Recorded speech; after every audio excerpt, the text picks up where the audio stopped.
either.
You, what up, fellas? What's going on? What up? What up? Nothing, man. Happy Tuesday. Yeah. Yeah, man. Happy Tuesday. Happy hot Tuesday. It's hot outside, man.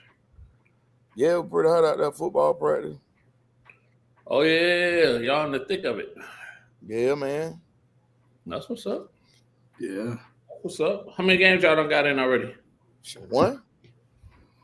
That's it? Yeah, we play our second game tomorrow, so. Okay. Charles, you catch the Fox? I don't know, man. I think he gone. I think he left. So I ain't been able to catch him. I done tried a few different things. I've been out foxed, as they say. What you put out? You put anything out? You put a trap out or something? Put a trap out there. I think he put a little trap out there. He got the chicken. I ain't strap it down right. Should have watched a few more educational trap videos. Dang. So then me and Malik had this great idea to flood them out. So we ran a little water hose up under there. But I ain't seen them. So I don't know. I'm gonna go down there with my flashlight, see if I see some eyes glaring back at me. He's sitting there looking at y'all. Yeah. Just laugh. Look at them. Yeah. Look at them. And my yard ain't that big, so it ain't like I can just. Can he be up in the tree? Huh? Y'all got a tree back there? Well, I mean, not on our. It's on the back line, but nah, we ain't got no tree. He watching y'all like Yeah. Sitting back. You said eating chicken? Yeah, eating chicken. He ate good. He got some KFC. He ate good. Now what you put on it? Huh? You just gave it to him? No, it's a trap. So I bought a trap.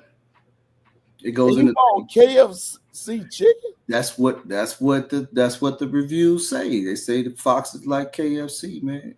Hey, man, did you get a breast or a wing? I got a thigh. All right. As y'all can see, I ain't no expert with catching nothing. That ain't really my expertise. Man, what is going on? KFC chicken, bro. What in the world? Original or extra crispy? You should have got some. They said they liked it. He got it though. It worked. It just the trap wasn't set up right. He reached there. Mashed potato. Yeah. We ain't getting no fixings. All right. Getting no fixings. Yeah, at least he ain't hungry. Hey man, look, I ain't good with trapping, but I'm hell with that scope though. But I ain't in the country, so I can't do that. Get a BB gun or something, right? I had to get a BB gun. Yeah, no, I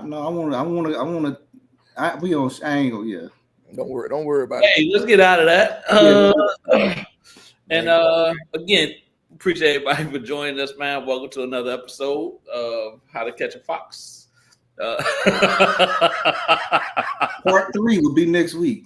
The Adventures of Catching a Fox with Charles G.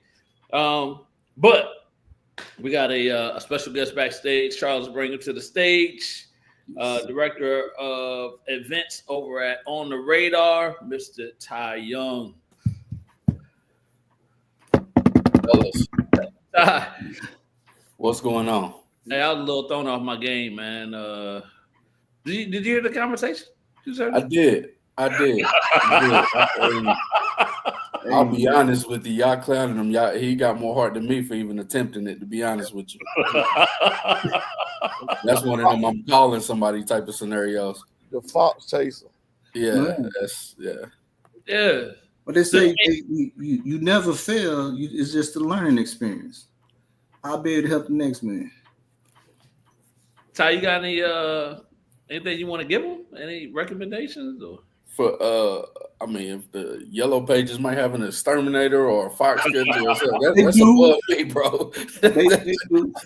But they ain't guaranteed. They ain't guaranteed. They're like, man, it's $1,000, but I can't. You got to sign a waiver saying it ain't guaranteed. Nah, bro. Yeah, all right, now I'm with you. Yeah, Don't worry about it, Charles. and it's not guaranteed that they can catch it.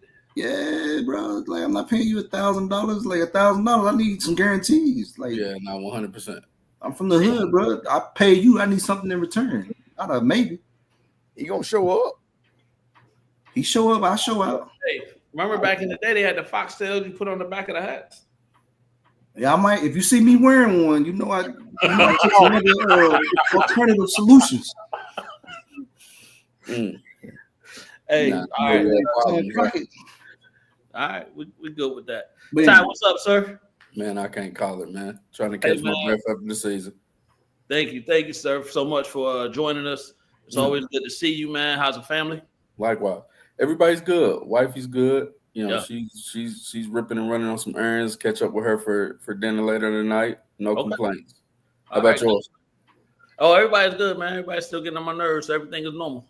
Like we said back in July. That's how you know everything is up and well. Yeah. And they can still hit them buttons. Yeah, When they're not hitting the buttons, I've been told that's when the problem is. Yeah. You know, I don't know. Oh yeah. So Ty, to give you your due props, man. Talent evaluator in grassroots basketball, right? Camp coordinator, tournament coordinator, college coach. You've been all around this game. So I'm just going to start off with this question. How do you see the game evolving? Where do you see the game evolving to from seeing it for so long at various different levels? I mean, if we're talking, assuming you're talking about actually between the lines, between the lines. Yeah, and even with all the business side of how things are going, kind of it's good, bad, tweaks, things you were uncomfortable with, kind of bad trends seeing, good trends seeing.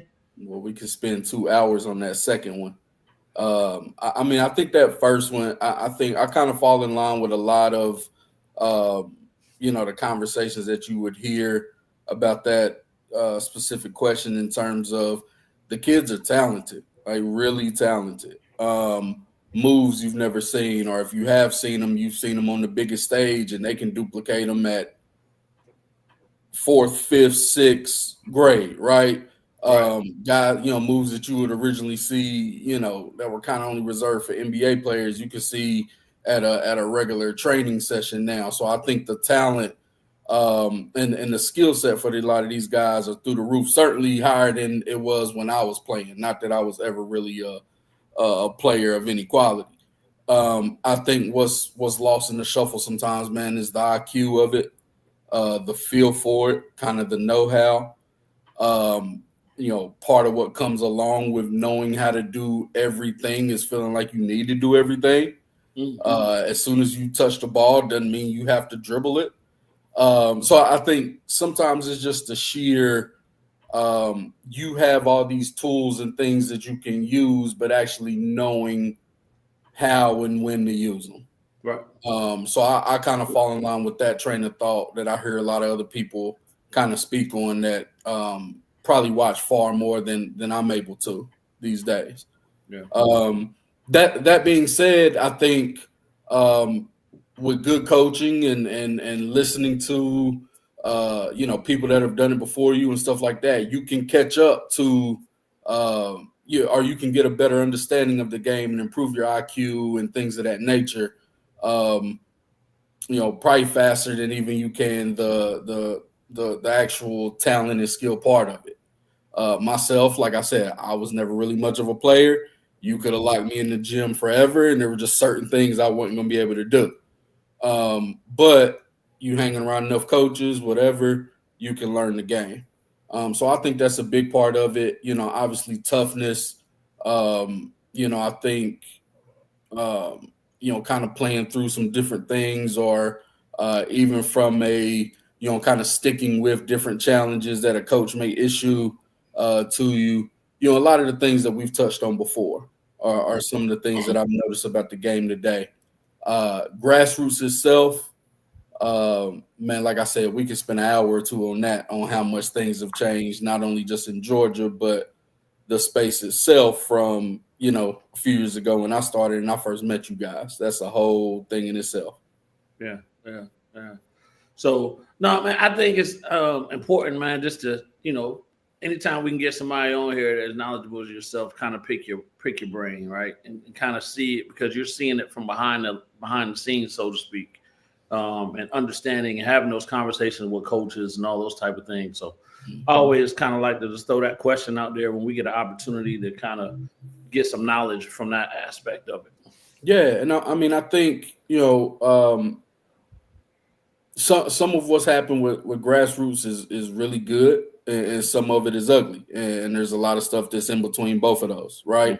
I think the thing that's changed the most, or maybe not the most, but I think one of the things that's changed quite a bit since I first started was I guess a decade ago at this point, it was really just 3 circuits or a handful of circuits, which was just your EYBL, Adidas, and Under Armour. Well, now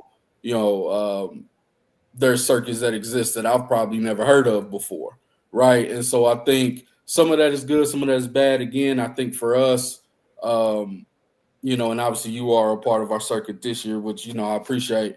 For us, one of the things that we wanted to implement in terms of our circuit was the good side of it is actually allowing those kids and those teams to buy into something that we try to create that was bigger than them. Yeah. And so that they can kind of buy in on from March through July. So I think that's one of the positive changes in grassroots if it's done right. Yeah. That I've been able to notice over the past couple of years. Ty, so I'm gonna give you. Ty, we gotta get a bell or something every time somebody makes a great transition, because that was a great transition point to start talking about the first year of the On the Radar circuit. You kind of touched on a little bit, but I want you to go a little deeper and kind of go, what was the thoughts behind actually? Because to me, it was already a circuit, right? So that's what we played at, and exclusively in the games and all of those things, but kind of branding it as a circuit, and going through the season and keeping the records and the different awards that you guys did, and then culminating in the championship. Kind of what was the mindset going into that to kind of get to that point? I think you just said it. I think it was, we have a lot of good support from you guys and teams in the state, other teams in the region, that even beyond actually applying this circuit title to it, would treat it as such, and will play with us kind of week in and week out, across different states. For us, it was, how do we acknowledge that? How do we lean into that? How do we give, guys like you the opportunity to, as you're talking to parents, to actually say, look, this is something that we're fully bought into. On the Radar is fully bought into us. And we're going to give your kid an outlet that they can fully kind of invest themselves into. And so I think the only way you do that is, obviously, people know a large part of the events that you go to of ours are going to be matchup based. And we hear different people mention, some teams need that added kind of motivation of playing for something. Like a lot of things that people tell us don't fall on deaf ears, whether we do it or not, right? But we take it all in. So for us, it was like, how do we keep the core of who we are and not make every event, a tournament all of a sudden? But how do we give people that opportunity to bring it all together and actually play for something, right? And I think, keeping those standings of the matchups, doing the like you mentioned, coach of the year and MVPs and player, all these different type of things that actually mean something because we're watching you throughout the year. I think you add that element to it on top of, I want to say, Tat, what was that? Maybe Power 24, Elite 32. We're talking about your record leading up into the Final Run Championship. Right.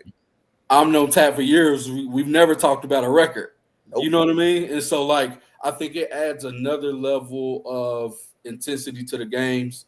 Every game matters, but ultimately giving teams those opportunities to say, look, I was the best 17, 16, 15 U team on the circuit this year was important for us to try to pull off. Yeah. No, man, I think it was great. The only I'm gonna be a little selfish right now. The only thing I didn't realize until I was halfway into the season was man, I should have been playing 15U. That's another thing I'll take that. I'll take that. Gotta tell you, it's probably the same conversation. I'm looking at it saying, all right, hold on. There's no way I've missed what did I say? 2 teams in the 16U all year, whatever it was. Yeah. But again, to me, that gives teams the opportunity to make those kind of decisions in the offseason and say, all right, what are we prioritizing? Are we prioritizing, and again, I don't think there's a right or wrong answer to it. I think are we throwing guys in the fire on this event and letting them take a lump, take some lumps? Are we playing our age group because we've been doing pretty well and maybe we need to go 3-1 this event for the sake of, trying to go from a 3 seed to a 1 seed potentially. Again, I just think all those type of things adds another element to it. Yeah. So I know it's probably still early, with everything kind of just ending last 2-3 weeks or whatever. But are there any immediate kind of changes that you guys have been talking about that may be implemented next year? It's a great question. That's a put me on the spot question. Now I got to decide on the fly how much Sean actually wants me to talk about it. Yeah. Give away those. I mean, I think, real quick, shout out to Sean. For sure, 100%. I think, the one thing that we've been able to do the past couple of years is expand into some different states. We probably run as many events in Florida as we do in Georgia at this point. We have some opportunities to do some different stuff in the Carolinas. Obviously we have a large amount of teams in Alabama and Tennessee that support us. I guess point being is we're looking at some different events and some different ways to really incorporate more out-of-state teams. I think for as good as the first year was, when you look at the final run at the end of the year, and this is just obviously comes with being a Georgia-based company at the end of the day. That's where we're at. That's where we're always going to support the most or get the most of our support from. But ultimately, how do we get more buy-in from some of them out-of-state teams? I think some of that is kind of meeting them where they are, opposed to expecting a team from Raleigh, to be able to play the same schedule as you guys. It's just not going to happen.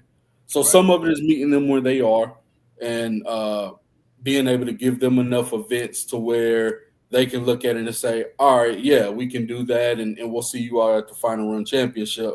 I think that's a big part of it. I think we've already made some circuit-specific hires, at least on the media side, whose sole job is just, hey, anybody on our circuit that has an OTR next to their name, that's your job. That's your priority. And that's not just not going to be just a Friday through Sunday job. This may be a, hop on the phone with one of you guys on Monday afternoon and say, hey, give me the recap of the weekend. Or they may be checking in with one of you guys and saying, hey, Malik just got an offer, connect me on the phone with them so we can talk through how that conversation went. So, we're trying to get better in the media side of things. For as good as I think we are, there's always improvements we can do.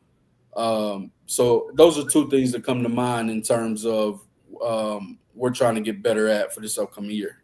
Yeah. No, media wise, man. I definitely. You guys are always to me leading in that category anyway, right? But then like this summer with the circuit being there, it kind of went to another level, Mm. right? So it was stuff coming out from everywhere, Yeah. and getting tagged and stuff or seeing different things. I think I started following way more people this summer than I had previously been following based on the media stuff that was coming out. No, I appreciate that. I mean, we shouted out Sean. I mean, ultimately, as far as getting those guys on board and kind of building that culture of look when you hear, whether it's top 25 player in the country or a kid who may not play after high school again, they play Right. well, they play well. Let's get something out on them. Yeah. And I think Sean has kind of built that culture and built that platform to make it known that we're going to try to cover any and everybody that plays well. Right. But to your point, I think that's been one thing that's been easier for us to do now that we've actually created a circuit. Mhm. Is I've tried to explain to people we're not asking to know your schedule up front for no reason, right? Like to be able to look at a team schedule and say we know you're coming to those events, to X amount of events. That help us with the graphics. That helps us with the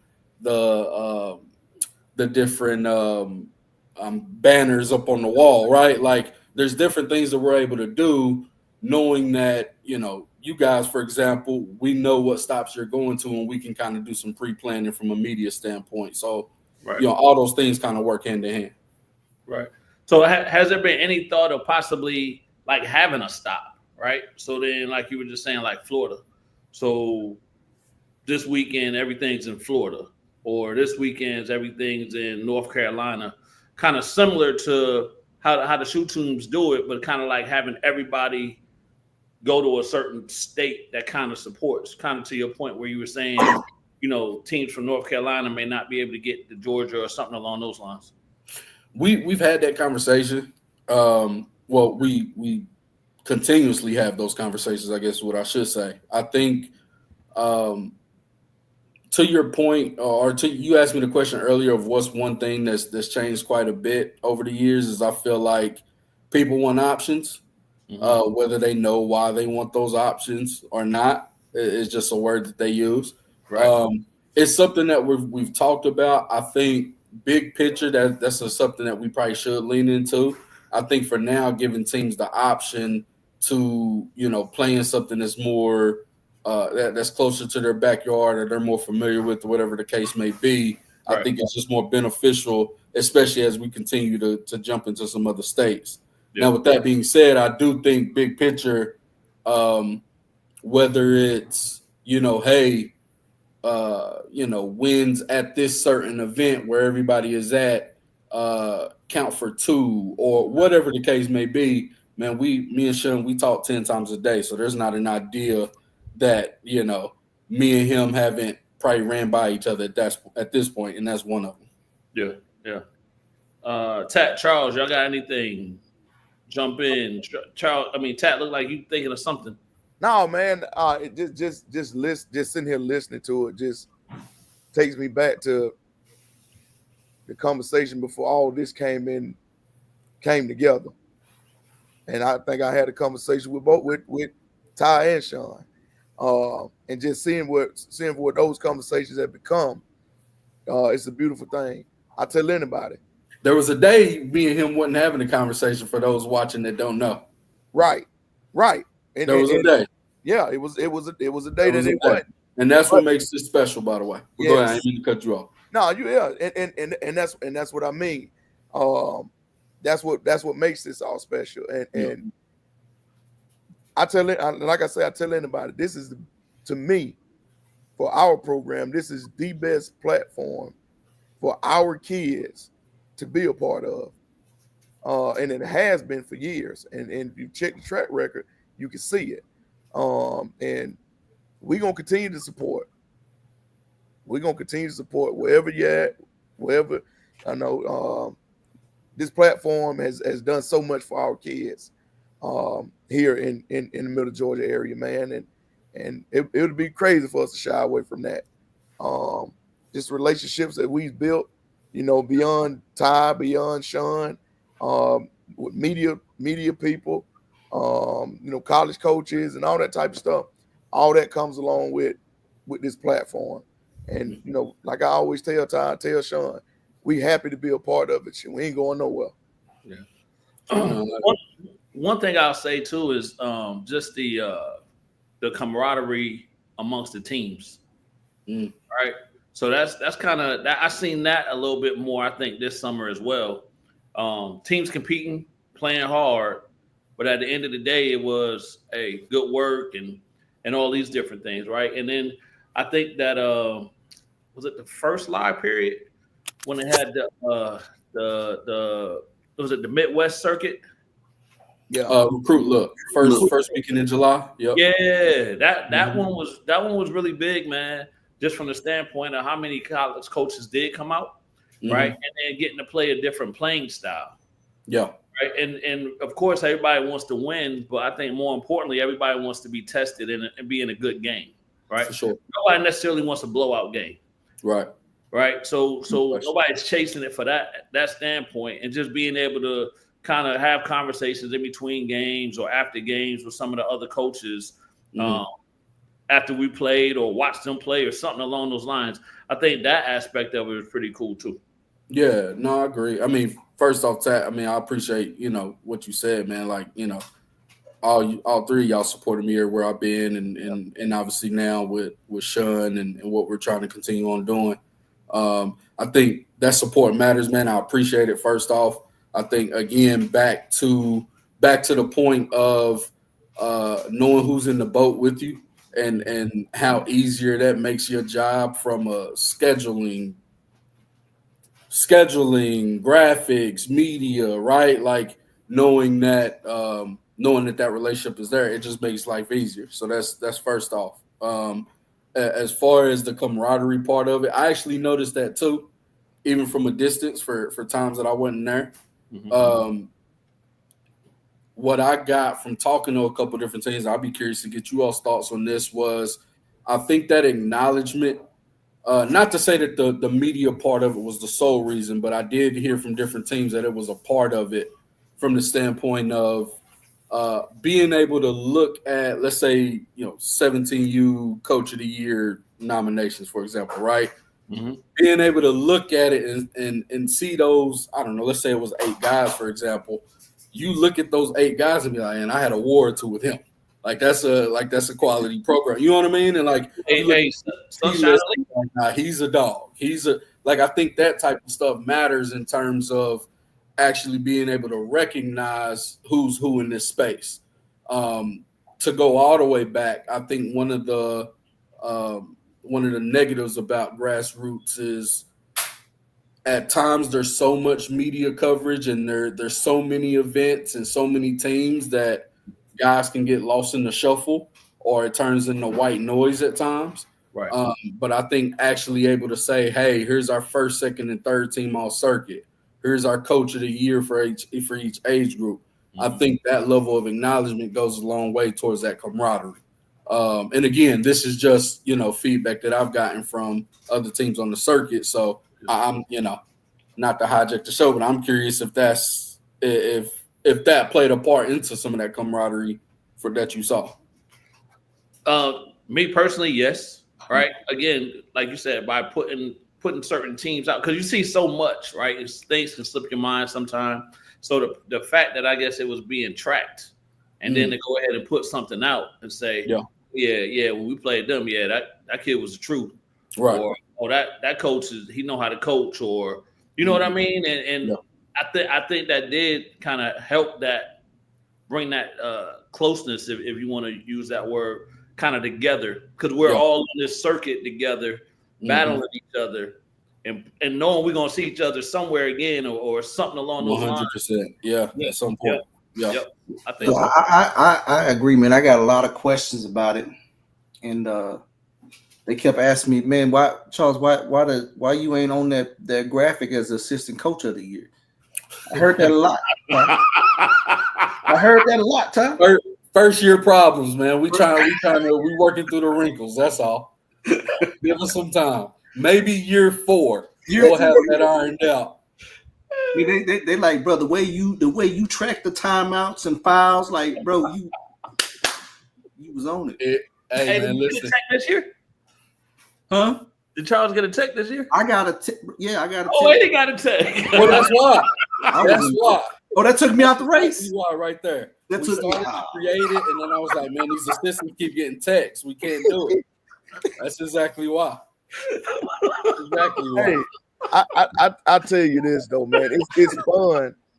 It's fun, like you say, the camaraderie. It's fun to be able to walk in the gym and same coaches on the circuit, Sunshine Elite, Chuck Persons and Great. who else? Suicide and Yeah. Georgia all Legacy. those guys, man. I mean, just a bunch of us could sit around and after we didn't win the battle, Right. it ain't no well, we beat them and we're better. No, we all getting after it. Right. I just appreciate it a lot because and I think I said it before, it's good family atmosphere. Mm. And I say that because when my family walks in the door, it's right there from the people that's taking the money. Yeah, the shout out to young the ladies staff. that's taking the money. Yeah. They greeting, hey, how you doing? How's your day? Sure. You For leaving? sure. Hey, coach, y'all have a safe trip home. Yeah. And this, that, and the other. For sure. You want to have your kids in that type of environment. Yeah. You know what I'm saying? Like I'm saying, 100%. a guy, Georgia Legacy. Just a family type atmosphere, man. Yeah. And you can't beat that when you got that type of atmosphere and you got that type of media coverage and the type of teams that you're playing, along with the plus of having during the live period the college coaches coming in, the visibility of college coaches seeing the kids getting offers, getting on the radar, whether they 15, 16s, 17s, they might playing up. Coaches gonna come back and watch them the year after that. Yeah. So I'm telling you, man, it's just a great atmosphere for us, man. Yeah. No, I appreciate that. And I think first off, I think, shout out to the gate staff, great people, like you said. Yes. I think it helps seeing the same faces over and over on both sides for that matter. Right. I think ultimately you can hire all the security in the world, but ultimately it just comes down to, how the coaches and the players choose to act. Yeah. Right. And like, I think, we haven't had any major incidents. And I think a large part of that is just the respect that the respect and rapport we've been able to have with, a large part of the teams that come through the building, because they know that ultimately, we're going to try to do our best in terms of refs getting on time and scorekeepers and media and, obviously fights or, whatever else delays the product that we're trying to put out. So this year, man, I can't remember a major incident, which is great. And I, blessed because of that for sure. Yeah. Hey, so I got a question. So, with us being on the circuit, and as we continue these years to be on the circuit, can some of our times get pushed back from 8 o'clock to?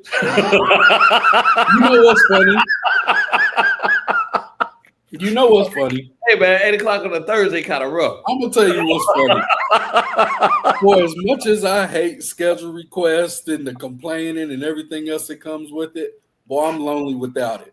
My phone don't ring without it, boy. This time of year, I'm sad and lonely, boy. It's just me, my wife, and my dog.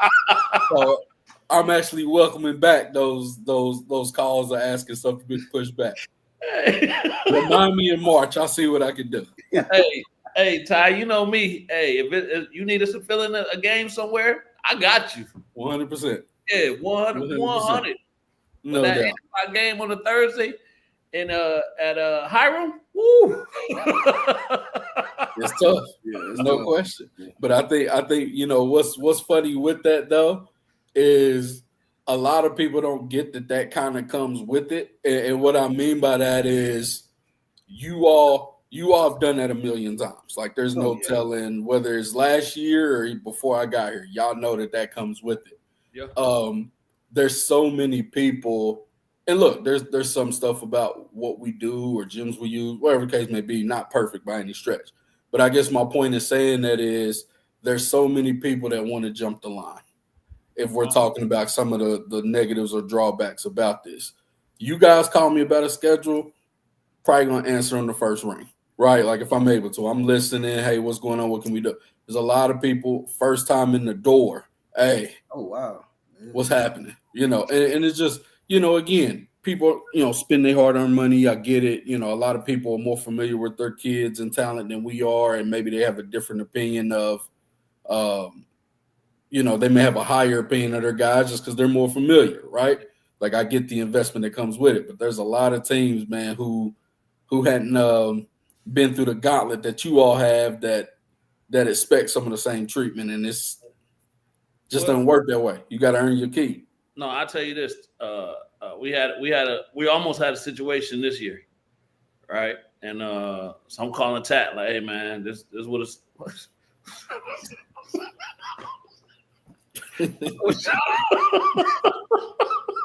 like a star, baby. Got that fox on the brain. Hey, Only thing you can think of.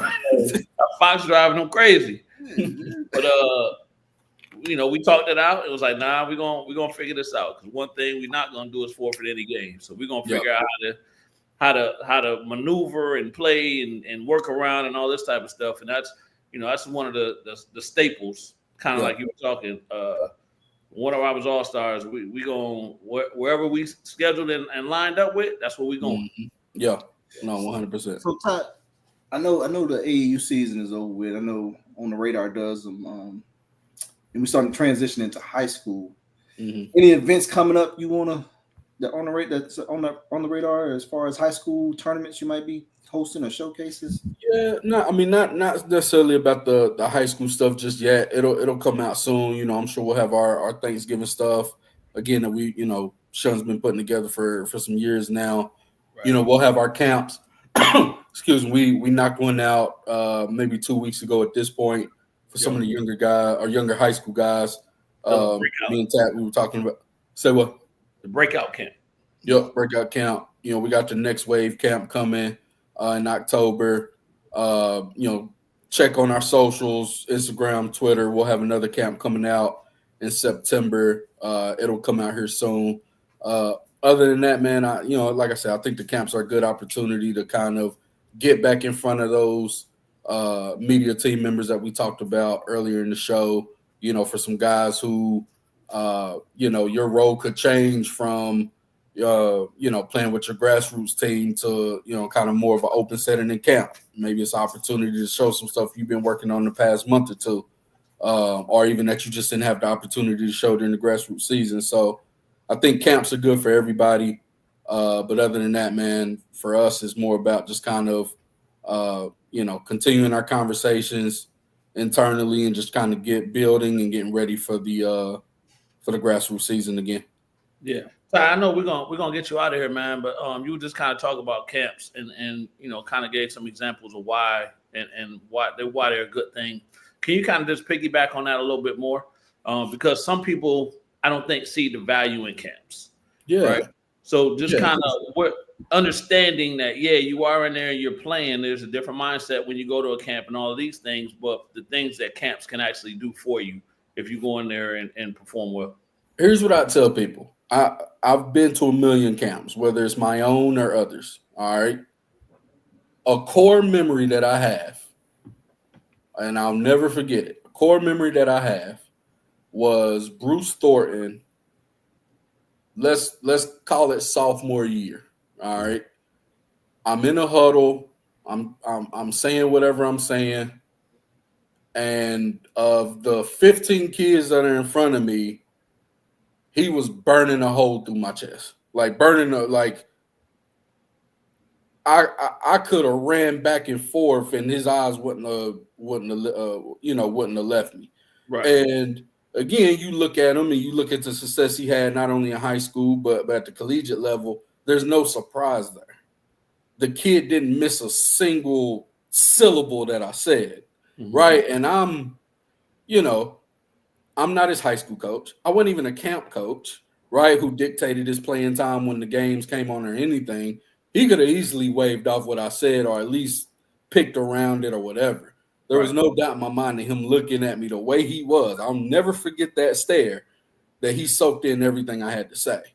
Now, I look at that and I say, well, that has nothing to do with dribbling the ball or shooting or anything like that. But again, when somebody asked me back when it was, back when he was being recruited, what I thought about him, that's what I'm telling them. They can pull up the game film and see how good of a player he is, his strengths, his weaknesses, whatever, what have you. That type of intimate knowledge is not something that they're going to be able to pick up on, unless they talk to the high school coach. Right. But ultimately, I'm a third party. I don't have a reason to lie. Whether you take them or not, I don't have any skin in the game. But I think those type of interactions with staff is not something that you'll get playing at any one of our events, right? So I think stuff like that is huge.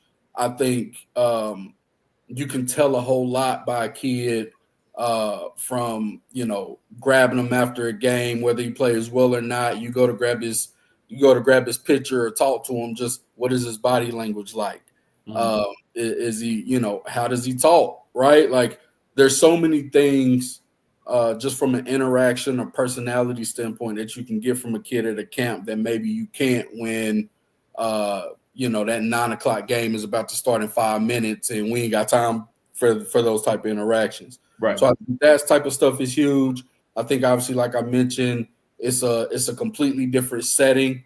There may be some opportunities for you to showcase some skills that you weren't able to before. And truthfully, it's kind of the bridge between the grassroots season to the high school season. So it could be a good way for you to change a narrative or start one. Right. So I think there's a lot of things that come into it. I think there's even some kids who need to take what I say and say, hey, maybe I don't need to go to camp. Right. Whether that be because I'm in a good place right now and I don't need to play with that, or maybe I need to kind of fine tune some of my skills before I show myself again in the high school season. Right. But ultimately, I think, like I said, body language, those kind of personal interactions and the opportunity to showcase your skills in a new setting, I think are really good reasons, on top of the media coverage, but we know about that already. Right. I think those are really good reasons where if you're looking for a camp to sign up for one. Yeah, 100%, brother.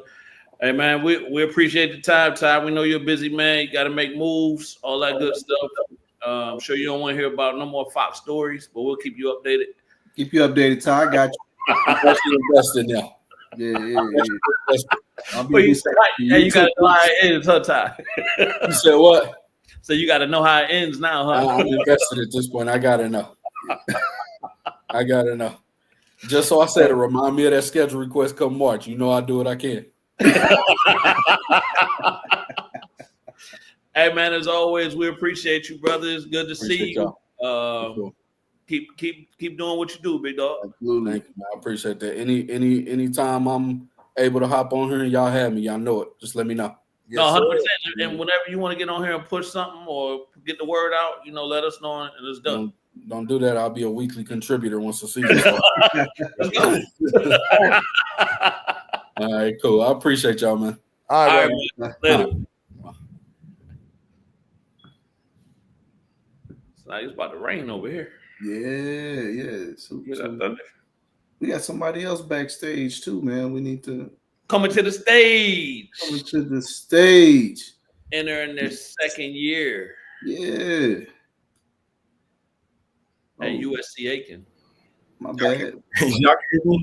Mr. Cam Perkins. What up, brother? Background. I'm with you. That's my light code. What is that? Man, you got a strobe light back there or something? Bro, this is my LED light. Bro, I feel you. He's like right behind. You seen Charles's? Yeah, he back there. He got a Star Wars. Getting it. Cameron Perkins. Yeah. That look like that Snoop video. That background. You know what I'm talking about?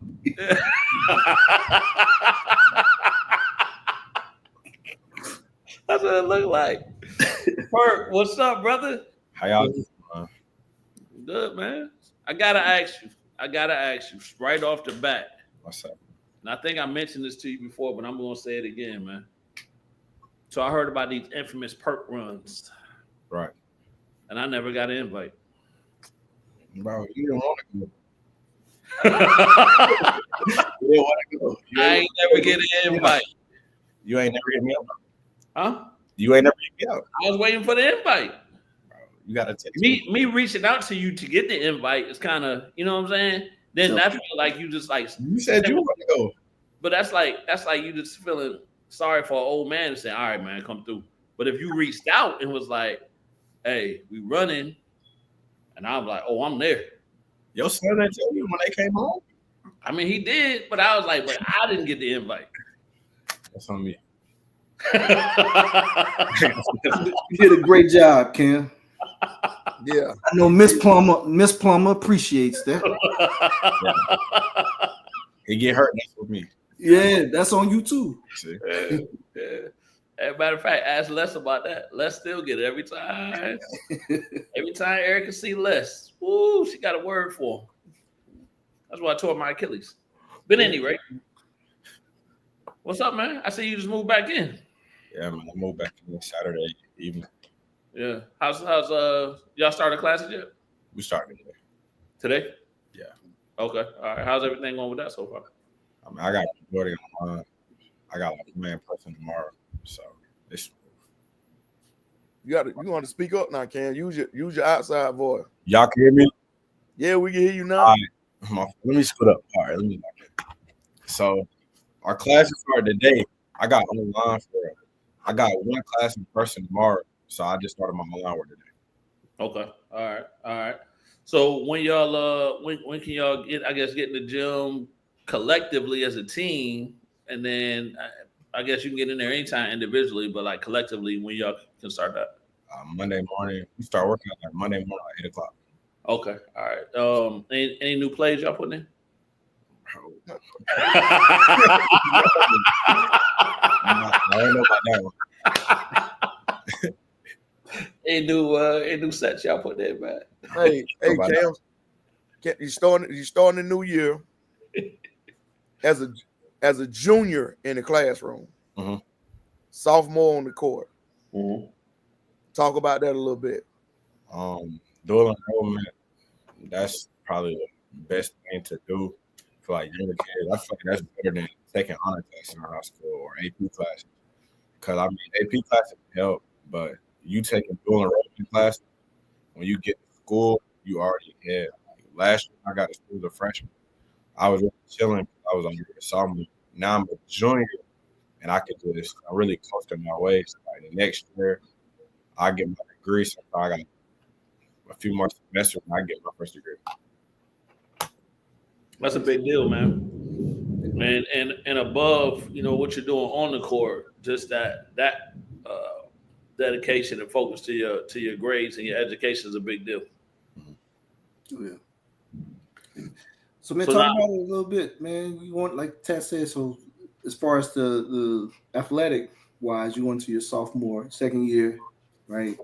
What are some of the things you're looking forward to as you get start getting with your team and some individual stuff you probably been working on as well? What you hoping to do this year? Team wise, just be more like a leader. Last year, I kind of took a backseat for my teammates. I just played my role. This year, my coach is looking for me to step up more. I've been getting our team together every day, making sure all this thing out every day. Like, keep everybody moved, tell everybody to get the gym. So really just increasing my voice and being more of a leader. And then individually just working in my game, getting in a way, getting bigger. You can improve on everything. So just get ourselves every day. Mm-hmm. I've been working even better. Like, what's kind of been your main focus in this offseason? So like transitioning out of that first year, going into this next year, what are kind of the things that have been your main focus? I know you said weight room. Is it, working on your shot? What? Tell us. Really my shot. Last year I shot at 38 from 3. Like, it wasn't bad, but I know I can improve it. So like working on any hitches or anything I feel wrong in my shot, just been like shooting a lot of form shots, working on rhythm. As long as it feels good going in, I feel confident. Yeah. So we hear this all the time, right? And I think you're a perfect person to answer this. So we hear it say, hey, once you get to school, it's gonna be X, Y, Z, right? It's gonna be this, it's gonna be different than this. You gotta come in to do this things. Kind of talk about and I talked to you when I came to the elite camp last year, Mhm. right? And we kind of talked a little bit, but kind of talk about what that transition looked like for you, like day to day. You know what I mean? Kind of what we were talking about. College and high school, like night. Um, going around this, a lot of people do the same, just at a level, like a detail. Like, it's really not a lot. It's a lot of the same thing. It's just, like when your coach wants your foot on this line, the coach wants you right, like he really wants you right. So it really just paying attention to little details, and really just playing defense. That's the biggest thing from high school to college. Because you get to college, everybody can score. Everybody can do everything. And like everybody, the best part in high school team, y'all come in one team. So you got to find something to stay on the floor. Because you just want the ball, you need to be on the floor because you got 14 more people to do that. Good. Just to talk about the grind, right? So a little bit further traveling, practices, the games are more physical. Talk about just the grind on that on your body and maybe something that you figured out once you got there that you could have maybe done while you were leading up to go there. I feel like when I was lifting in high school, but you get to college, you playing against grown men like every day. So I feel like it was more of a strength thing. It was more with being smart. How to use my body. Like at first, I guard too high to get hit in my chest. I don't got balance, so I had to learn how to get lower. You have to learn how to fight over screens. You got to be smart because somebody my size versus me guard somebody 6'4" is not an excuse. Like you got to guard them. So you just got to find ways. Like you got to be one step faster. You got to get over screen. Like, you can't be concealed. You got to fight over. So, and it's really learning. Like you got to want to do the reps in practice. Like you can't be practicing back and not getting the reps and think it's just gonna come. Like you got to mix up, start working like this for it to start clicking. Yeah, it's almost like you got to love this process in order to be type of have some type of success to the game. Yeah, you got to um, like my coach, he defensive minded. So like we work on offense, but it's everything in defense. Like we develop defensive. So you can score 30 points, but you not stopping the man you come out of the game. So it's like he developed the defense of how to be smart, how to get sealed, 7-footer, how to get your screen, how to stay tight on your man, and then on top of that, you gotta get shots. You stop shooting, you tired from practice, and your shot that's when it starts to go down.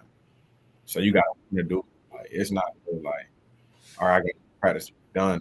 You gotta shoot. You gotta make sure you eat right so your body not hurting. Then you want one road trip. You drive 5 minutes on the bus. Your last time you gotta play. Then you go back home. You get 2 days. You got another game. So, and It's I a had to grind. fly. You had to what? Learn to fly. Like Yeah. I figured out what was working for me during the season. Like what I could eat before the game, what I couldn't eat before the game. Stuff like that. I want you to talk about a little bit of adversity of playing, then not playing, and then playing again. How you dealt with that adversity. Yeah, I mean, when I first got to school, I was just a scout team. I wasn't playing at all. I wasn't getting reps in practice, none of that. And then, like a few days after the first game, I stayed all the time. I stayed in the gym. Like my coach, he had to do something. Like if I see he needs to do this, he can do that. I never complained to him. I never had no attitude in practice. I just stayed engaged. He asked me a question. I had it ready to go. Then like events happened on our team, and like, my number got called like the first game of the year.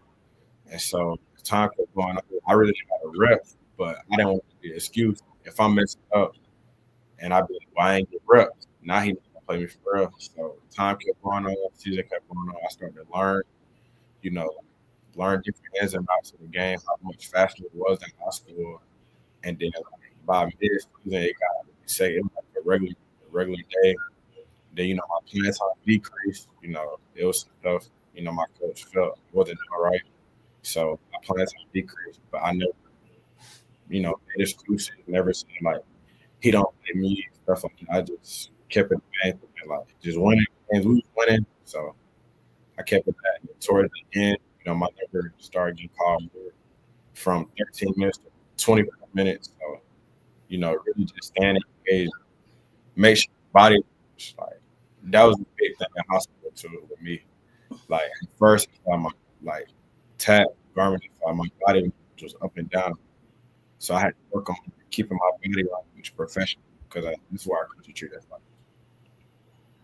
Hey man, just talk to the coaches, right? As far as again, all of these things that leading up into this point, coaches will tell you, man, when you get to school, coaches don't want to hear this. They ain't got time for this. You better get the rep right the first time if you get in there because they're gonna go to the next person. All of those things. Can you verify all of those things are true? Yeah, especially coming as a freshman, like the landscape changed crazy from years ago. Like coaches want players who are ready to play. Like the second they walk on campus, you 25 years old, you've been in college for 7 years versus somebody who just play high school, they're gonna pick that 25 years. So you going into practice, you getting your rep. You gotta make sure you're ready to go. Like make when your number card, you gotta make sure you look just as good as 25 years. Because if not, you're gonna get pushed farther back. You just gonna be, you're gonna be there. Yeah. What was your what was the highlight of your season last year, man? Winning a conference championship. Like Hey. taking a 4-hour bus ride back from Columbus to our school and like knowing that we was talking about it since like first day of preseason winning the championship and then we finally did it. It was just like it didn't feel real for us because we won the regular season title, but Columbus ended up getting that from us because it was like little games. Like we was on one position games, so it was like little stuff like we missed 2 rebounds and they got 4 second chance points and we lose by 1 point, and then we missed 4 free throws. We really should have won that game by almost 10 points, and so we ended up dropping that. So our coach was big on like one day at a time. Like we really didn't talk about the championship till the night before the championship. Like we just because we had to win like 7 games in a row, like from the end of the season to conference tournament. So we took one practice. We didn't talk about the game to the daily game. Then we finally got the championship game. Like we knew we had it. Like we prepared ourselves. Yeah. Talk about the portal a little bit. So do you guys have some guys come out of the portal that's on the team now? And as far as teams that you had last year, did some of them jump in the portal and go somewhere?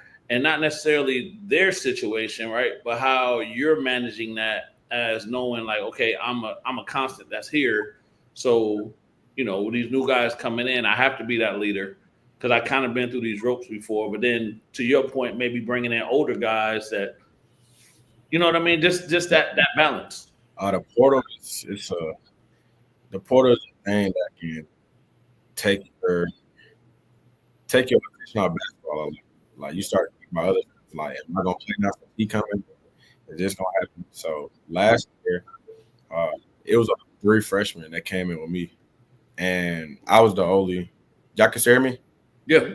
All right. I was the only like true freshman that came in. Like my 2 freshmen, my 2 classmates, they were reclasses. So I was the only true freshman. Then everybody else on our team was D1 bounce backs. And we had 1 JUCO and D1 bounce backs. So that was it. So with that, it was just like you gotta find what you're good at. Like you gotta be better than everybody else at something. And so as time kept going on, the season went on, and then our players they transferred back up.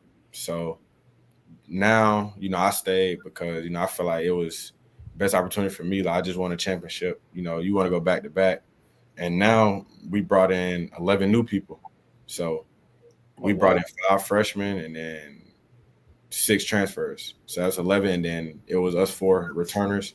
So like now you got a mixture of people who is in a position I was just in like 6 months ago. Now you got people who've been here for years. You got people who graduates, people coming back down from D1 again. So it's like a mixture, like, but me feeling I'm coming back and I'm already been a point guard. It's kind of just making sure your team is like together, like making sure like no matter what's going on, everybody stay together. Because our coach call them outliers. Like you might have a player on your team that's an outlier, and you got to like get him in line and make sure everything click.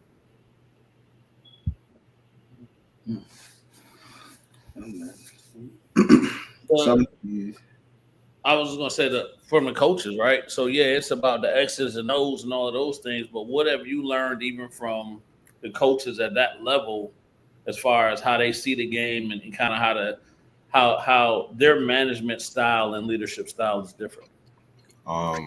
College coaches it's like it's so much they got to worry about. So like basketball is the biggest part. They got to worry about recruitment. They got to worry about other stuff. But as far as basketball, I feel like it's like little details. Like with us, it's just like small details, like rebounding. Like we go through whole segments on just how to rebound, like not even how to box out, but how to look at how the ball's spinning, like how to get rebounds, like how to get college about like second chances. Like you getting more chances and more opportunities than the other team. So like our goal is to make more free throws than the other team attempts and limit 12 or less turnovers a game. And limit turnovers and stuff like that. So college is just like it's detail. It's very detail oriented. Like, it's some stuff in high school you get away with. Like, as long as we won tonight, like we escaped tonight, like let's just get to the next game. College is kind of like we're gonna get the next game, but we're gonna worry about what we did wrong. So we in film, like you in film for like crazy long. Like you might mess up. Like sometimes I mess up. Like he replayed it like 10 times. Like it's just stuff like that. Like come on, Cam. Like we work on this every day. Like stuff like that. So it's just detail oriented. Like they like very organized. Like from film to practice. Like it all go hand in hand. You trying to say we weren't organized?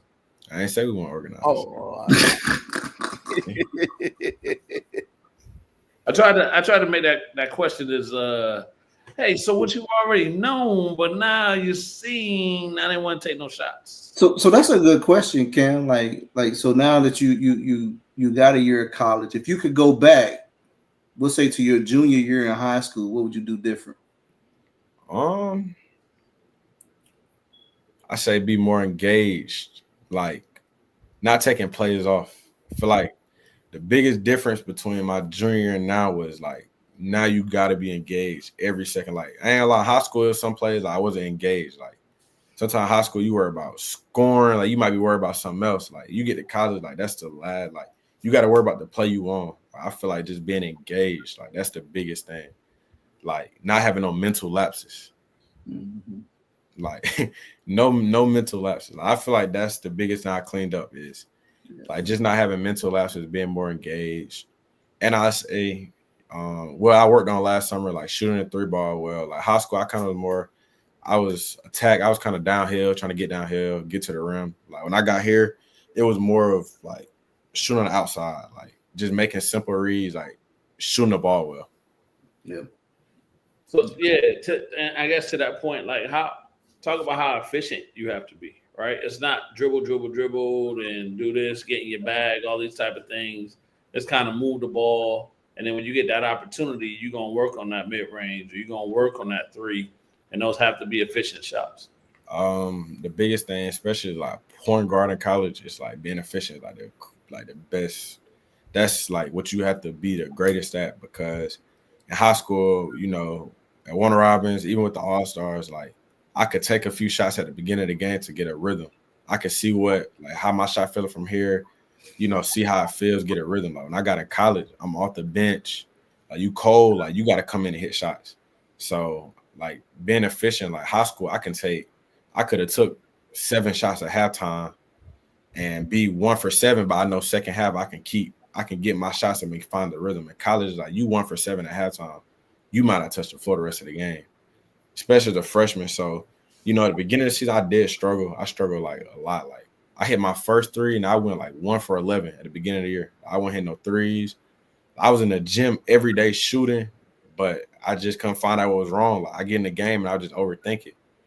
And so like over time, like I used to go in the gym, like I go there with my shoes on, I wouldn't stretch.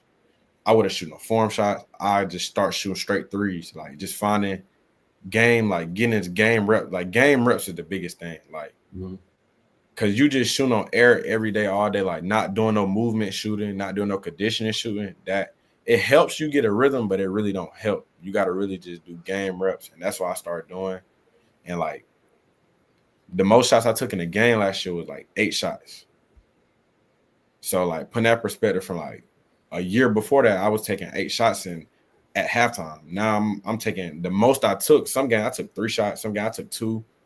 Like it was a few games I didn't take no shots the whole game. So it's really just like when you get your moment to shoot the ball and I like a good thing that I learned like in high school, like Tat, he taught me how to not force my shots. When I got to college, I couldn't force. Like you can't force no shots in college at point guard either because you're gonna come out the game, you trying to force. So I learned how to score within our offense, like looking at a bunch of film on like where I can shoot the ball at. Like my older teammates sending me film, like you got to be in closer to get this wide open shot. Like they ain't gonna be able to close out if you sit here. So just really watching film and getting as many game reps as possible. Yeah. Hey man, you talked about the older teammates, right? So what was that like coming in as a freshman again, having those older teammates and kind of everybody being on the same page, right? And having that one track mind of, hey, we here to win. So them being able to kind of give you advice from their experiences and kind of schooling you on the game a little bit. How was that? I feel like my older teammates last year, they was like the biggest part of my development. I feel like that's what developed me the most. I felt like if I went to a place where I didn't have to work for playing time and it kind of was just like, all right, he a freshman, we're just gonna let him go. I feel like I would have got better, but it wouldn't have been if I didn't have nobody. Like my older teammates, they used to go at me every day. Like they used to give me pointers after practice, but every day, like they used to try to go at me, like show me stuff. Like, I used to go watch film with them. Like they come to my room, they're sitting there and watch film, they'll send me stuff. And a lot of them came from like D1 schools. So they was D1 bounce back. So they knew, the level they used to play at versus now, and telling me like it's not a big difference. Like, like you just hear D1, you think it's just a much of a difference, but it's not. Like they telling me like how to carry myself, like off the court, like recovery wise, like they got me in the gym with them, like running, competing with them like every day. Like my first week here, like, I thought I was strong enough to like one of our teammates, like he had a D1 now. He went and ran over me like baseline, and I flew from like one side of the floor and I slid all the way to like the other 3-point line. Like, and like every day, like they taught me how to use my body, like how to shield myself from like stuff like that, like how to shield my body, And the biggest thing I learned like was simplicity with them, like one move and go. Like just if you get past right here, you go. Like, my two teammates that I had 3, but like one of them, he go to Morehead State now. His name DC. He like defensively, like my motor. He taught me like how to have more of a motor. Like even when your game not going how you want to, have a motor. Like, and then another teammate, he go to Marist. His name Rajan. He just taught me how to be a professional. Like every day, like he cared. Like he used to go to sleep 10 o'clock every night. Like he ate good every day. Like he was one of those. So like he used to talk my head off. Like talk to me every day. And then we had an All-American on our team, Jalen McCoy. Mm-hmm. So when I first got to school, my coach, he told me like every day, like make sure you hang out with Jalen, like make sure you go with Jalen. And I wasn't thinking of that, but I hung out with him every day. Like I wasn't going to the training room. Like I just felt good. Like I leave practice, go take a shower. Like I'd be good. Like they're like, nah, you got to go like get treatment. Like they used to make me go get treatment with them, like work on stuff, like just like simple stuff, like how to carry myself, like every day, like when I ain't feel like shooting, they got me in there 2 hours after practice. Like we shooting every day. Like I'm just ready to go to my dorm, but they got me down there shooting every day. So it was just them three right there. Like they really taught me how to carry myself like on the court and off the court. It's good, man. So now you're ready to fill that role. Mm-hmm. So with me, it's like, you know, I've been with my freshmen. I've been telling them like y'all make sure y'all listen. I was just where y'all was like literally 4 or 5 months ago. Like not half a year, like literally like just was in y'all position. So, you know, they listen, you know, they be in the gym a lot too. So whatever I tell them, like they always listen, they sit there and they work just like I do. So Yeah. No, good stuff, man. So As always, brother, we're super proud of you, man. yeah, so I know it's working. I seen a video of you, man, giving somebody buckets. Who was that you giving buckets to? man, I don't want to talk about that game. I think Hey, it Charles, he was bumping and yeah, I was like, hitting them off of them, laying them off, hitting J's. Yeah, man. It was his guy. busy No. guy. Yeah, that boy was handing out buckets. So you did learn something from old Unc over here, man. I see you starting to translate, Cam. Hey, Proud of hey, you. hey, now Cam. Now in that peach belt, now you got Greg, Mm-hmm. you got Cam, and you got Jabari. Yeah, we marking that schedule, big dog. Was it December 6th? Yeah, I we believe played so. Middle Georgia State. Yeah. Why you don't sound excited? It's another game. Oh, another bullet game. material. Okay, I got Another you. game, man. Yeah, I think it's special, man. I think it's gonna be a good game, regardless of how it goes down or whatever the case may be. It'll be exciting, definitely for the All-Star organization, right? To kind of see some of the guys that's come through, competing and playing at the next level. So I think it's gonna be good. Yeah. It is. It's gonna be, you know, it's gonna be special. But I'm not making any predictions. Peace Belt run through Aiken.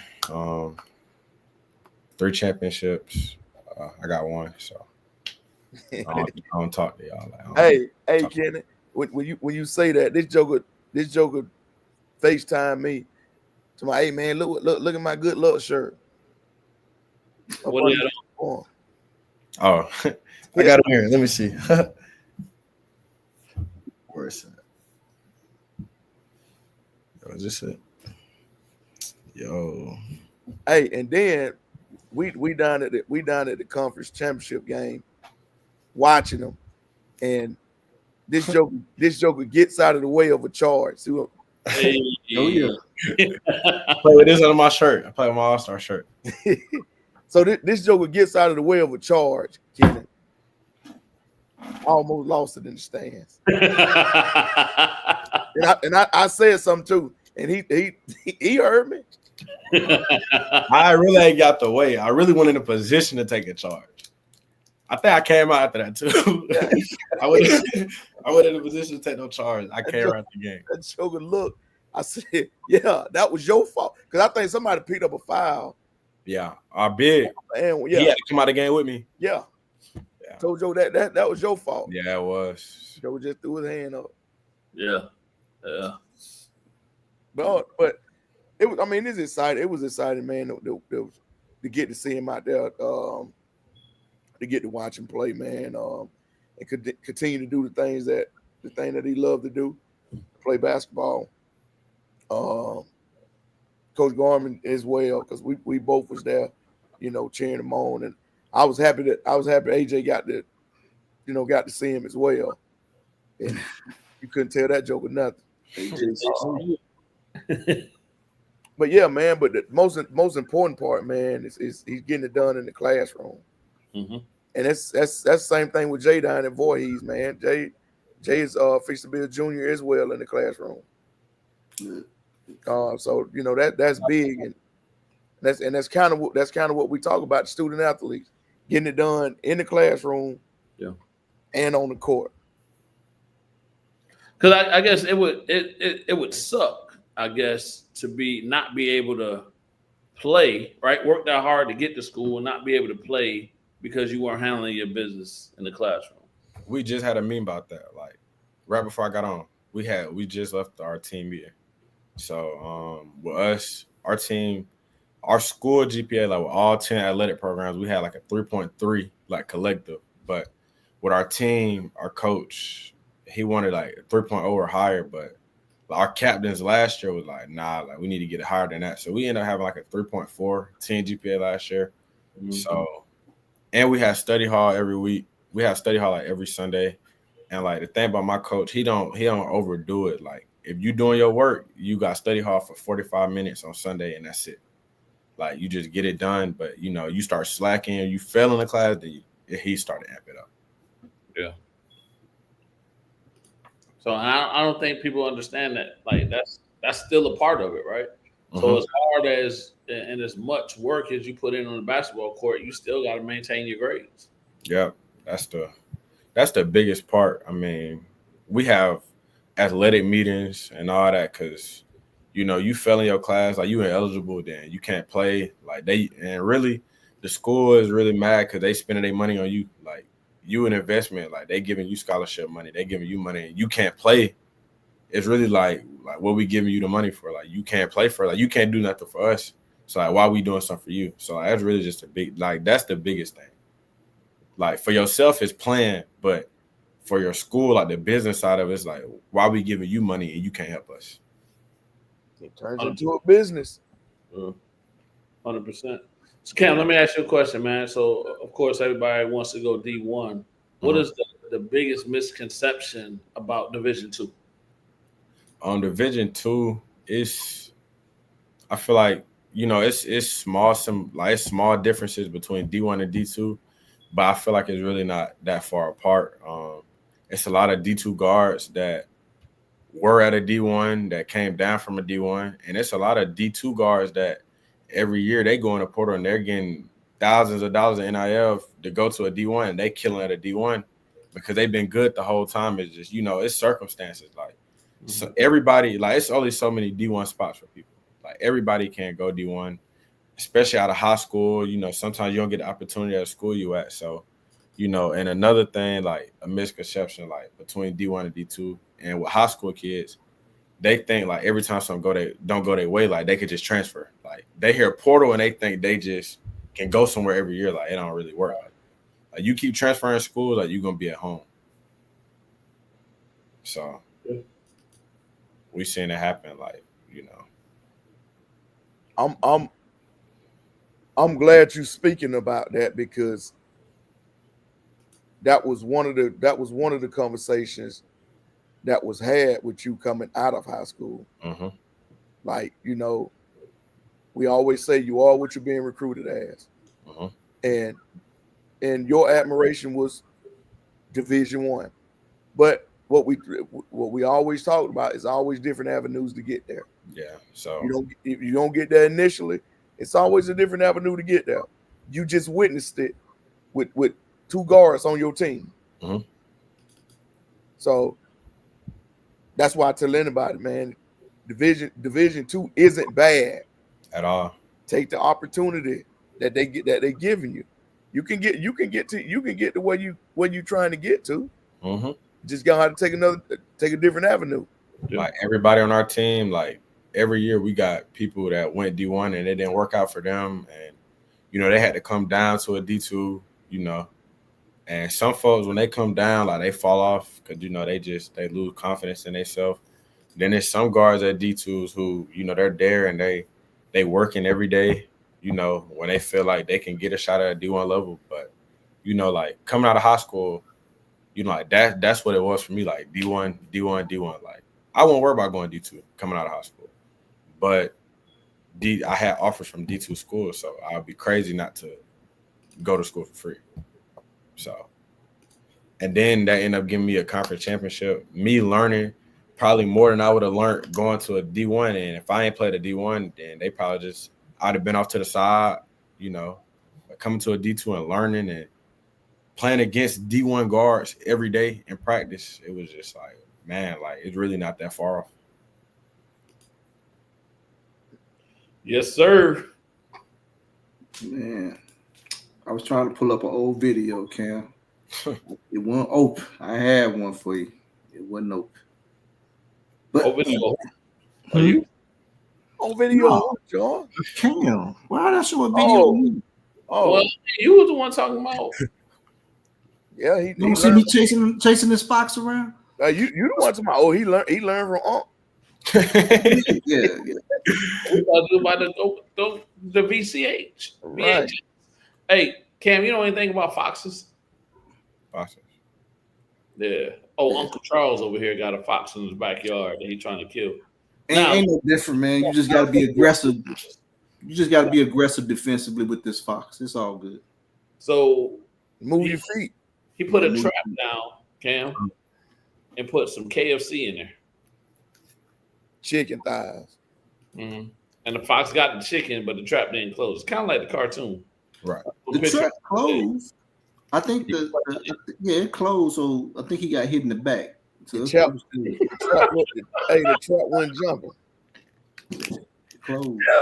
You heard what he said? He said he think he got hit in the back. Yeah, he got hit in the back. Man, please. Put some fur on there? Cam, don't worry about it. Oh, That's a whole nother conversation. Man. yeah, We're not gonna go down that road. for real. We're not gonna go down that road, man. We really just proud of you, brother. Just keep doing what you're doing, man. You can put when we get off, you can put your lights back on, man, with your hearts and stuff. Yeah. Look at that, I'm with you. Oh, hey. The hearts are there. Yeah. Hey. So, yeah, man, it's dang it. It didn't. Yeah. Anyway, it's all good. You trying to still get that video? Hold on. Uh-oh. Hold on. Ain't the video I was looking for. Let's see what young Cam look like. See if we can. See if we can. This ain't the one I was looking for. It'll work.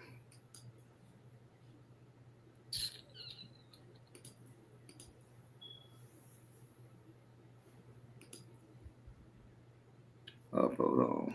That's a Hoop report. Southern Hoop. Shout out to Chris Watkins.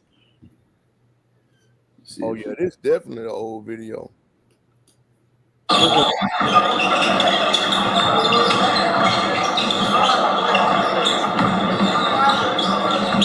Oh, that ain't. Oh, that him? No. That is Cam. That me? That is Cam. That's Cam? Yeah, that me.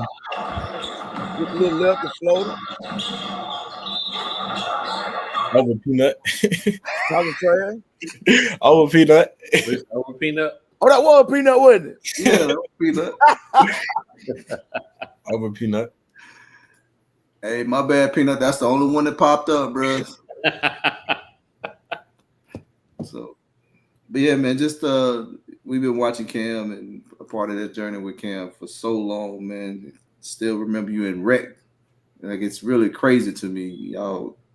This group moving so fast, but the goal is the goal, man. And you just kept sticking with it and just keep going, man. Just keep going with it, brother. Happy for you, proud of you, always rooting for you, except 2 times a year. That man crazy. You know I had to say it, okay? But you know, Just like when you was at Warner Robins. I ain't never had no power Hoko that Warner Robin. Always rooting for you, except 2 times a year. You should have misinformed me then. You know what that game was gonna go like. Nah, Yeah. that's when that first game. That first game. You remember that game over at Hoko? Yeah. Who ended up winning that game? I think y'all won. Oh, Yeah, y'all just got up out of there. Yeah. I said this phrase earlier about the skin of your teeth. Yeah, around the hair of your chinny chin chin.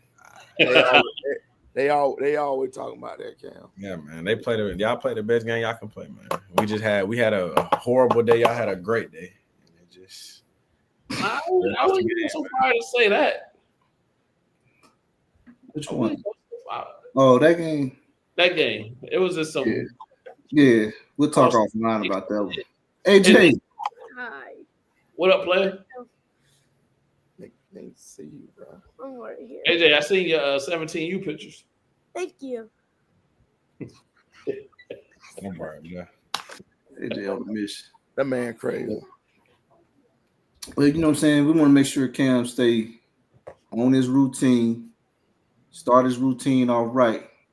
Miss Erica, Miss Erica, see how you start with me. Hey man, man. Cam ain't trying to be on the tube with us for till 9:30. I'm talking about Miss Erica, bro. Yeah. Oh, Miss Erica, I missed it. Okay, Miss Erica, what happened after that? Oh. See?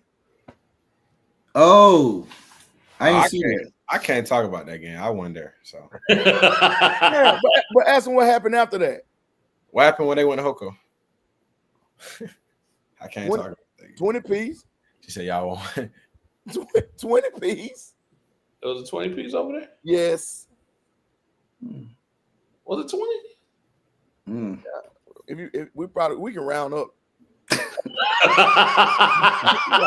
probably about 18. My bad. We'll round it up to 20. What up, Waste? Yeah, I won. What's up? Big Waste, what's up? I can't speak on them games. Hey, speaking of Waste, that's a Hype South unsigned hype alumni. Yeah. Cam, I went every year. Yeah, I want to say I went every year. talk about that, Cam, a little bit before we get off. That camp. Yeah. That camp was personal for a lot of us. We get to go up against folks you don't see during the year. That is true. The coverage is pretty good. Wasey, he do everything he can to make sure everybody gets seen, the right way at that camp. Like, it's not like, well, you got one person coming, he going here, he got offers from here, and there's one person who got no offer. And it's just like, we're gonna forget about him. Like, nah, everybody get coverage, everybody, get seen, get the opportunity to play. Now, what you do with that, I don't know, but everybody get the opportunity and everybody get coverage. And some kids walk out of there with offers, that day. Like, schools come watch the whole camp, from drills to scrimmages, and a lot of people leave with offers. So y'all not signed up for that, make sure y'all sign up for that. Yeah. Content goes out like crazy. Oh yeah. It does. It does, man. So actually, yeah, looking forward to that. That's coming up. Yeah, so we got the girls and the boys camp coming up. So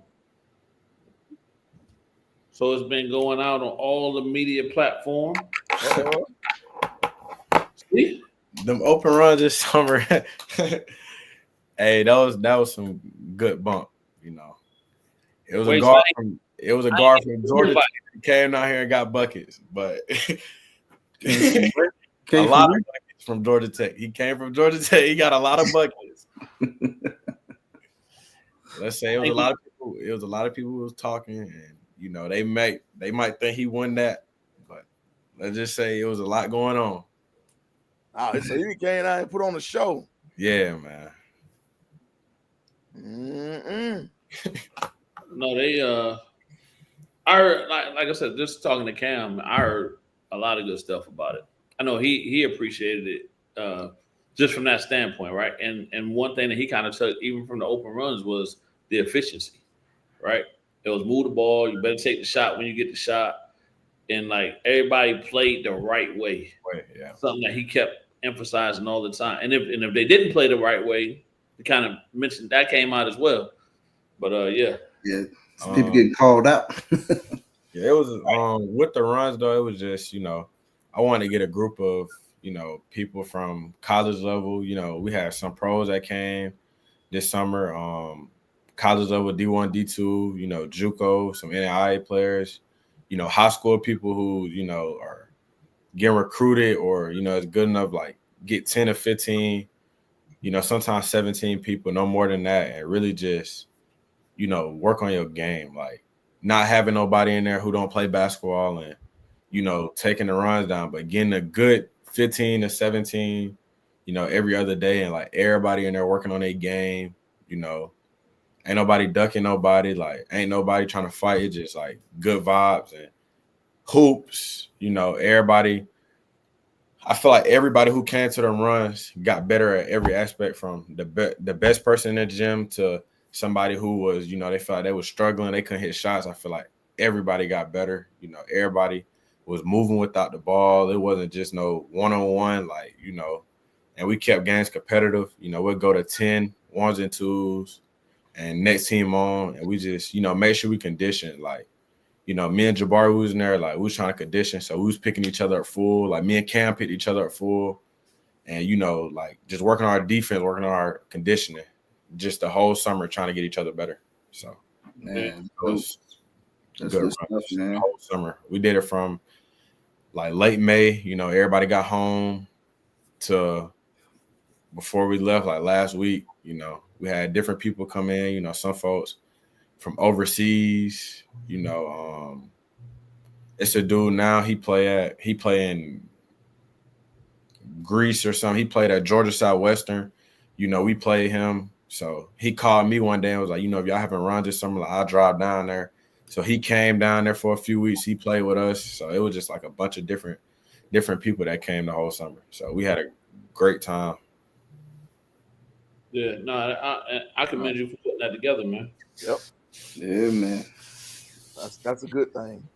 That's what these jokers need. But this is what them jokers need, though. Especially kind of sending them off or getting them ready for what they're about to go into, or whatever. To your point, whatever piece of the game they trying to improve on. Like, let's get it done. Let's do it. I like that.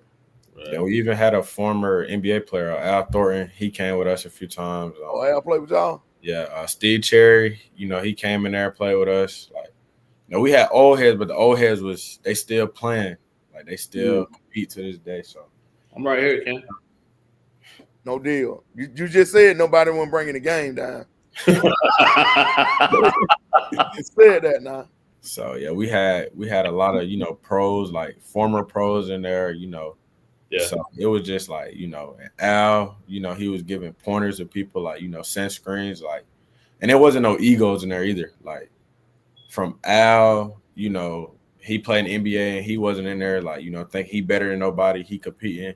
Lil Wasey, he not thinking he just like over the top, like just cocky to everybody. Like, Lil Wasey, he might not even be on your team. Like, he might be playing against you, but he talking to you during the game, trying to show you, like, you should have shot it here. You could have got here, you should have went off 2 feet here, stuff like that. Like, it was like educational as well as competitiveness, like the whole time. That's good stuff. So, Bro, Al Thornton was a lottery pick. Yeah, he told me. I didn't know that. Yes. 13th overall. I figured he was something when he came in there. 13th overall. He still got it, Ken? Yeah, I heard he ain't as athletic as he used to be, but he got footwork. He plays so simple too. Like, just simplify his game, like no more than 3 dribbles, footwork, pivot, fade, stuff like that. And he's strong, so he bumping you like Boats, Boats with the Hoko. And Boats is a pretty strong dude, but Al was just too much. Yeah, like he just grown man strength. So yeah. Al went to Perry. I know that one. I do know that. I know that he went to Perry. Yeah. So he came down. He played with us a few times this summer too. So that's good stuff, man. I was gonna say, it seems like while basketball is super competitive, it's still like a brotherhood, so to speak, within that. Yeah, man. To your point, how everybody is, they want good work, but they're not too big to kind of give that advice and give those pointers, and then being humble enough to accept that information, right, and kind of work on your game. That's what's up, man. And we made sure, like, nobody, like, and we try to make the games like competitive, like no cherry picking, like no just stand back. Like, you got to touch half court at least before you get back.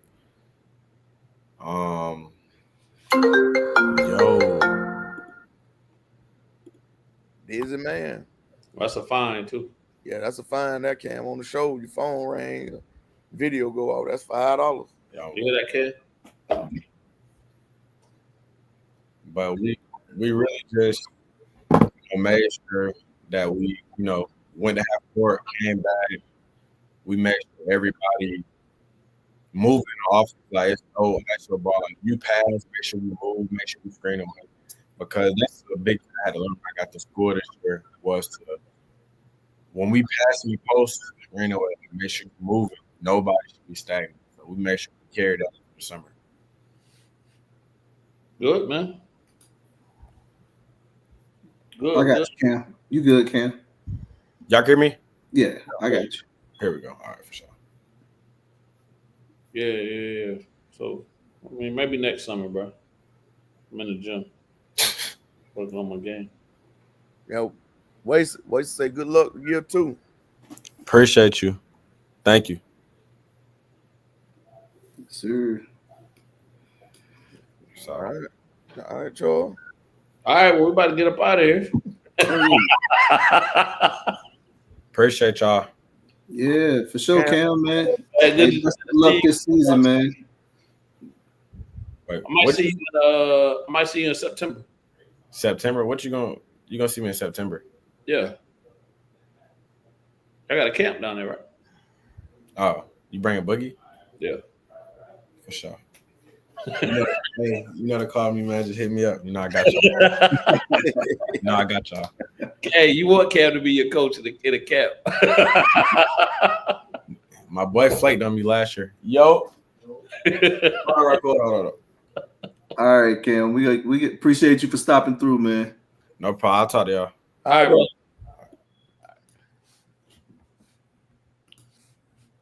Oh man, good stuff. Yeah, man. Pretty good, man. Good stuff. A lot of insightful stuff, man. I hope people paying attention. Yeah. Right. A lot of insightful stuff.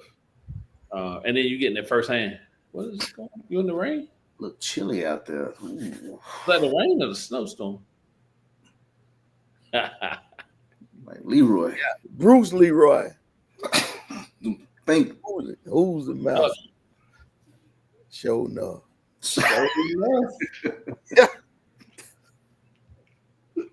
Show enough. Yeah, man, that was good, man. Good. That was good. Glad we still able to get on here and do this and bring some insight and have good guests on the show. Yeah. Shout out to Ty, man. Shout out to Ty. Sean on the radar. Yep. Like I said earlier, the atmosphere is great. Love going up there to those tournaments, man. Hey man, and I'm missing people in the chat, man. See Georgia Legacy. Yes. Family. Yes, sir. Chess, what up? Miss Deborah. Don't forget about Miss Deborah now. Oh, you know I can't do that. Mother-in-law checking in. Excuse me, mother-in-law. Yeah. See Pookie on there. Yep, big waist. Big waist. EMP. Yes, sir. Miss Erica. And everybody else that was watching. We appreciate y'all, man. Till next time.